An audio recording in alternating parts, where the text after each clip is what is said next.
Hi, അസ്സലാമു അലൈക്കും. പുതിയൊരു വീഡിയോയിലേക്ക് എല്ലാവർക്കും സ്വാഗതം. ഇന്ന് ഉണ്ടാക്കാൻ പോകുന്നത് പയർ മെഴുക്ക് പുരട്ടി. അതിനാവശ്യമായി 500 ഗ്രാം പയറെടുത്തിട്ടുണ്ട്. അത് 1.5 ഇഞ്ച് വലിപ്പത്തിൽ കട്ട് ചെയ്തെടുക്കാം. അതിലേക്ക് ആവശ്യമായി ഒരു വലിയ ഉള്ളിയും 4 പച്ചമുളകും കട്ട് ചെയ്തെടുക്കാം.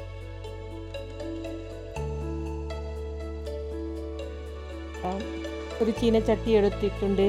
അതിലേക്ക് 6 സ്പൂൺ വെളിച്ചെണ്ണ ചേർക്കാം.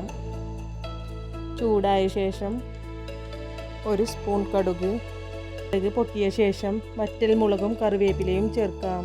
8 വെളുത്തുള്ളി ചതച്ചത് ചേർത്ത് നല്ലവണ്ണം ഇളക്കി കൊടുക്കാം. വെളുത്തുള്ളി വഴന്നു വന്നിട്ടുണ്ട്. കട്ട് ചെയ്ത് വെച്ച പച്ചമുളകും വലിയ ഉള്ളിയും ചേർക്കാം. ഉള്ളിയും പച്ചമുളകും വഴന്നു വന്നിട്ടുണ്ട്. കട്ട് ചെയ്ത് വെച്ച പയർ ചേർത്ത് സ്പൂൺ ഉപ്പും ചേർത്ത് നല്ലവണ്ണം ഇളക്കി കൊടുക്കാം. 4 സ്പൂൺ വെള്ളം ചേർത്ത് ഇളക്കി മൂടി വെച്ച് വേവിക്കാം. ഇടയ്ക്കിടെ ഇളക്കി കൊടുക്കാം. നമ്മുടെ പയർ മെഴുക്ക് പുരട്ടി റെഡി ആയിട്ടുണ്ട്. എല്ലാവരും ഒന്ന് ഉണ്ടാക്കി നോക്കണേ. വീഡിയോ ഇഷ്ടമായാൽ ലൈക്ക് ചെയ്യണേ.